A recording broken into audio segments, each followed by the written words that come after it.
Os periféricos, eles são classificados de acordo com a sua natureza e a relação com a CPU e a memória RAM.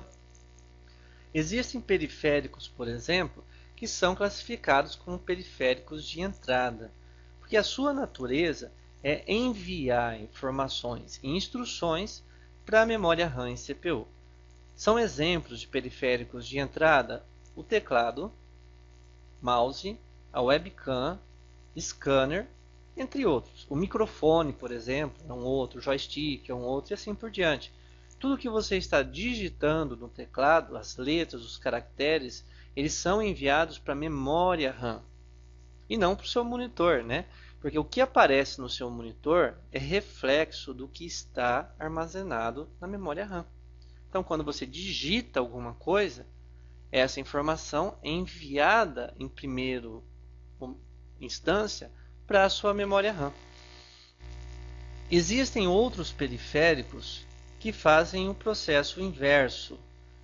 Eles desempenham a função de receber informações ou instruções da CPU ou memória RAM.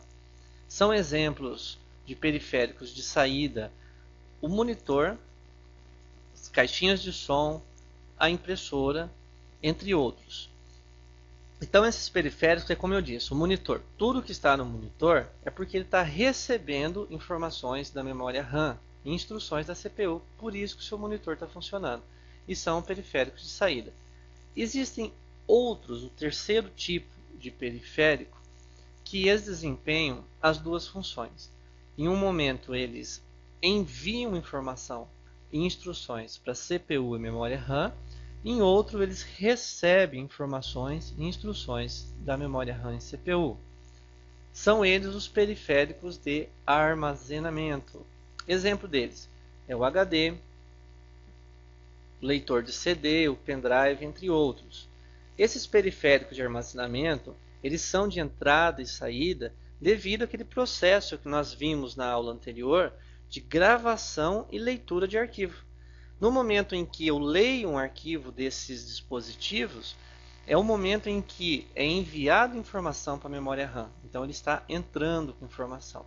No momento que eu tenho arquivos ou informações no meu computador, na minha memória RAM, e preciso salvá-los, o processo é inverso.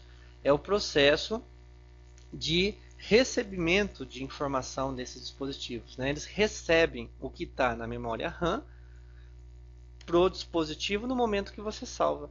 Então é por isso que ele é de entrada e saída. Entrada no processo de leitura e saída no processo de gravação. Então aqui nós conseguimos fechar os principais conceitos em relação ao hardware. Entendemos memória RAM, CPU e os periféricos, que são de entrada, saída e armazenamento.